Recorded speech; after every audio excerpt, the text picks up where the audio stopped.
जब भारत गुलाम था और अंग्रेज खुद को इस दुनिया का मालिक समझते थे, तब कुछ भारतीय राजा ऐसे भी थे जो तलवार से नहीं बल्कि अपमान का जवाब आत्मसम्मान से देते थे। आज की ये कहानी है अलवर रियासत के महाराजा सवाई जयसिंह की, एक ऐसे योद्धा शासक की जिसने अंग्रेजों को ये याद दिलाया कि भारत केवल गुलाम नहीं स्वाभिमानी भी है।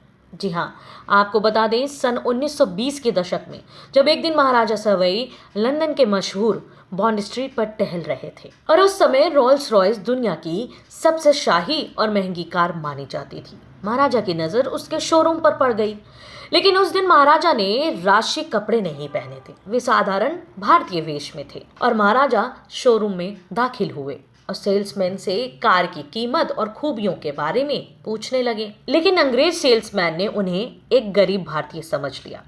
उसने ना सिर्फ रोखा व्यवहार किया बल्कि ये तक कह दिया कि ये कार आपके लिए नहीं है और उन्हें शोरूम से बाहर निकाल दिया। अब इतना अपमान सहने के बाद महाराजा जयसिंह ने ना तो गुस्सा किया और ना ही बहस, वे चुपचाप बाहर निकल गए। लेकिन इतिहास गवाह है, भारतीय राजा अपमान भूलते नहीं थे।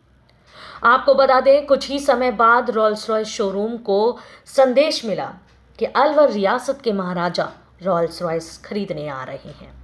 जी हाँ, अगले ही दिन महाराजा सवाई पूरी राष्ट्रीय पोशाक, हाथी, घोड़े, सेवकों और शाही काफिले के साथ पहुंचे।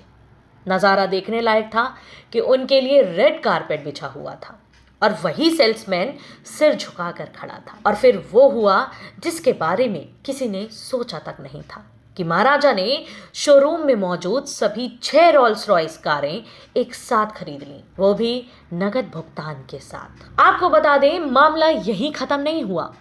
अब जो हुआ उसने पूरी अंग्रेजी हुकूमत को हिलाकर रख दिया। जी हाँ, जब ये 6 कारें भारत के अलवर पहुंची तो महाराजा ने आदेश दिए कि कारों की छतों को हटाया जाए और उन्हें नगर पालिका को सौंप दिया जाए और उसका उपयोग कचरा ढोने और सड़कों की सफाई में लाया जाए। ये खबर दुनिया भर में फैल गई और कुछ ही दिनों में ब्रिटेन और यूरोप में भी खबर फैल गई कि जिस रोल्स रॉयस को रईसी की पहचान माना जाता है, भारत में उससे कचरा उठाया जा रहा है।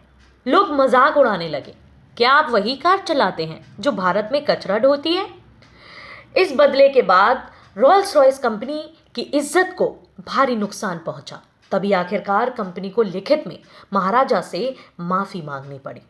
उनसे अनुरोध किया गया कि वे कारों का ऐसा उपयोग बंद कर दें और बदले में 6 नई रोल्स रॉयस कारें मुफ्त में देने का वादा किया गया। दोस्तों, ये आत्मसम्मान की जीत थी। महाराजा ने अपनी शर्तें मनवाई क्योंकि ये लड़ाई कारों की नहीं थी, ये लड़ाई थी सम्मान की, ये लड़ाई थी भारत की अस्मिता की।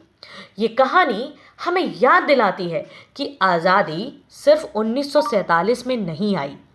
आज़ादी उन राजाओं, योद्धाओं और शासकों के स्वाभिमान से बनी जिन्होंने अंग्रेजों को हर मोर्चे पर चुनौती दी। महाराजा सवाई जैसे शासक भारत के वो अनकहे योद्धा हैं जिन्होंने बिना तलवार चलाए विदेशियों को सबक सिखाया। अंत में मैं आपसे यही कहना चाहूंगी कि अगर आपको ऐसी भारत के गुमनाम योद्धाओं और राजाओं की कहानी जाननी है तो वीडियो को लाइक करें, चैनल को सब्सक्राइब करें और कमेंट में लिखें भारत माता की जय।